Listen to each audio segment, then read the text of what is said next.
Listening is one of the most important aspects of effective communication. In today's high-tech, high-speed world, we seem to devote less and less time to really listening to one another.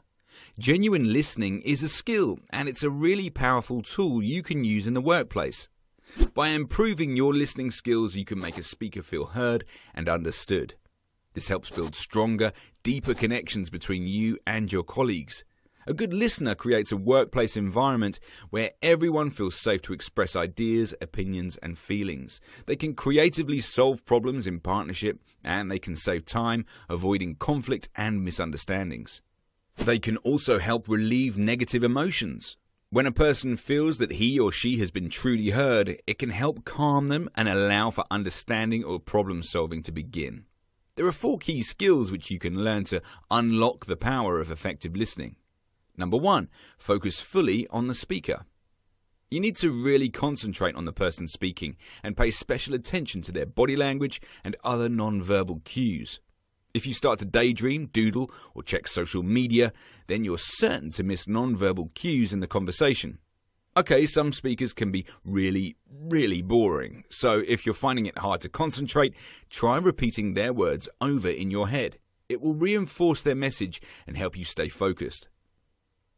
Number 2, avoid interrupting. It's very common for people to interrupt one another when communicating. Have you ever been speaking with a colleague or manager and it seems no matter what you do, you keep getting interrupted? You begin a sentence, then suddenly someone jumps in to complete it. It's very frustrating, isn't it? You feel like you're not being heard. If it happens often enough, you might even stop contributing to the conversation altogether. Furthermore, you decide the person interrupting you is rude and your relationship is damaged forever. So, why do people do it? Well, on average, humans speak at a rate of 125 to 150 words per minute. But the human brain can comprehend and listen at the rate of 600 words per minute. This means that our minds are underutilized when listening to others.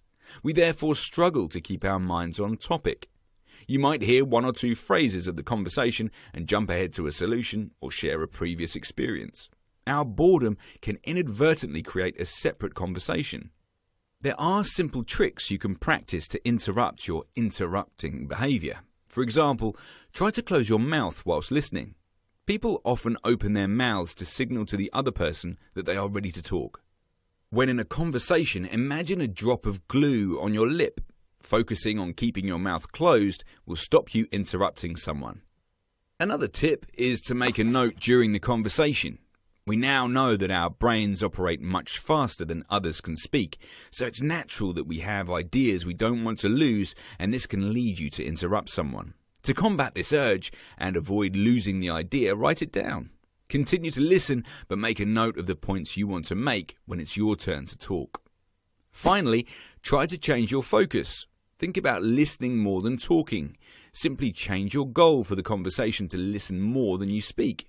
This change in focus can have a drastic impact on your success in curbing your interruption habit.